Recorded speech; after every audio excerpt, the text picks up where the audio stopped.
excuse the large amount of edits because, parents exist, and the excessive tweeting, especially in the first half, from my adorable little bird.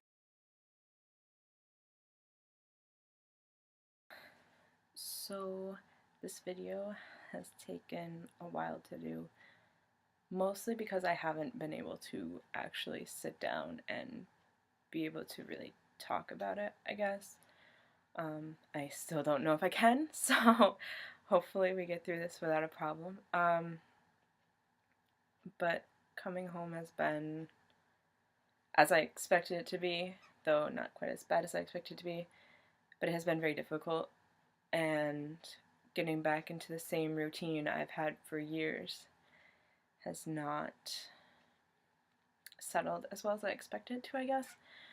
When I was in Madrid kind of the last couple months, maybe it was because I had gotten into like a normal everyday routine and I wanted to see certain people, and maybe I don't know, I guess I was just kind of ready to do a couple things that I couldn't really do while I was there, I think mostly because of transportation issues, and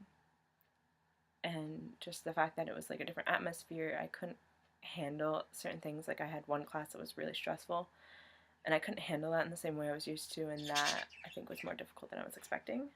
So I was all like, yeah, I'm ready to go home.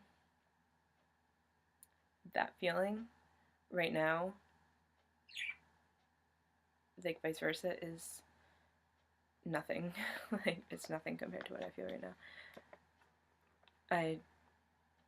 My want to come home would have been perfect if, like, for Christmas break I was coming home for a week or two, because it was about, I think, maybe a week before I was like, alright, I'm ready to go.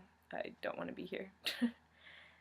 And it's going to be a while before I can go back, but next summer is the Camino, and I'm very excited for that, and it's going to be really wonderful to just be back in Spain. And yeah, so this isn't going to be the end of the blog. Hopefully I will get to write about more stuff. I want to do, kind of talk about some books, because I brought home, in case you missed it, 32 books from Spain. So those should hopefully make some kind of appearance around here. And I would like to kind of do some posts just about touristy things, and just some like holidays and stuff that are really important to Spanish culture, because kind of a one-stop place for kind of cultural, touristy, languagey stuff like that was something I was really looking for before I left, and I couldn't find it. So hopefully it can be a resource for at least one person who goes abroad. I do also want to comment on the fact that making this blog and the pre-departure stuff I did was really fantastic in this whole thing.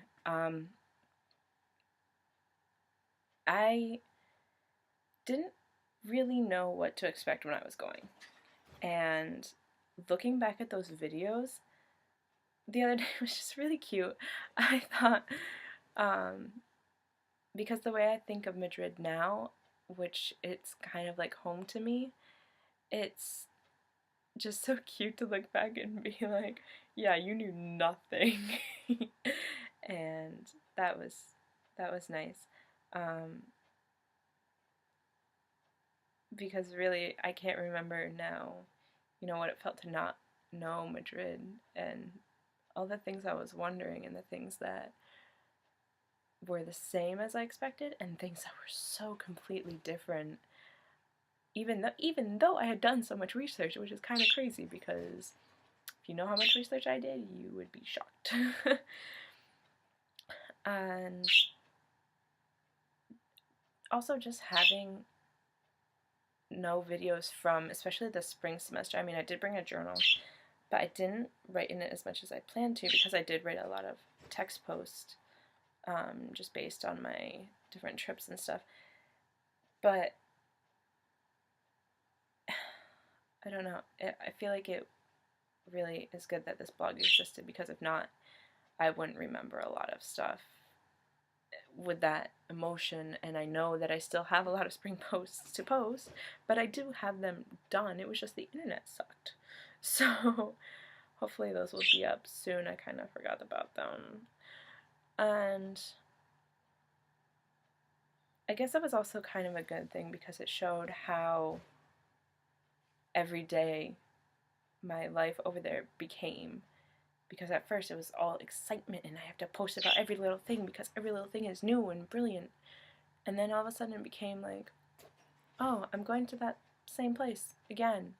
This was very common with El Escorial because I went 3 times and that was enough. I could have gone through the thing by myself without the tour guides. Don't do that. It's beautiful and it's wonderful. And 2 times would have probably been okay. 3 was a little too much because it's really cool and I thought it was really, really awesome. And maybe I'll go back in 40 years. But 3 times in 9 months was... And I think the Prado too. The Prado I could have gone to actually a couple more times because I didn't see everything. But I was over the Reina Sofia the second time we went, and we went 3 or 4 times. So obviously we didn't go through the whole thing, but just walking to get to the parts that we needed to see was enough for me. Other than that, I really don't know what else to say because I really am trying to stay away from the emotionally stuff. But I think just being in Spain and being able to travel as much as I did and to really get to know the whole country because I have technically visited every region of Spain now. It's something unprecedented for me, and it's something that I really think everybody, if they have the opportunity, should do at some point in their life, even if it's not like a college study. But I think living in a foreign country for an elongated period of time is a really, really wonderful experience. It may not be Spain, it may not be Europe.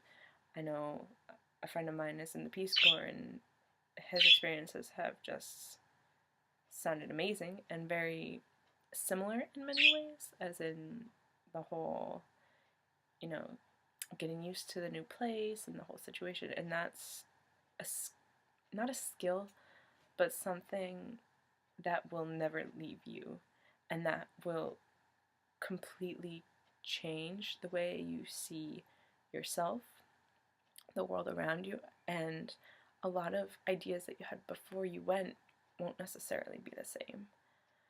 So if there's anyone who ever has any questions, this blog will be open and this YouTube page will be open, and I love to answer questions. And I really just wish you all the best of luck, and maybe we'll see each other again. I might make some videos about those touristy places because the written word sometimes is just not enough. Until then, hasta luego.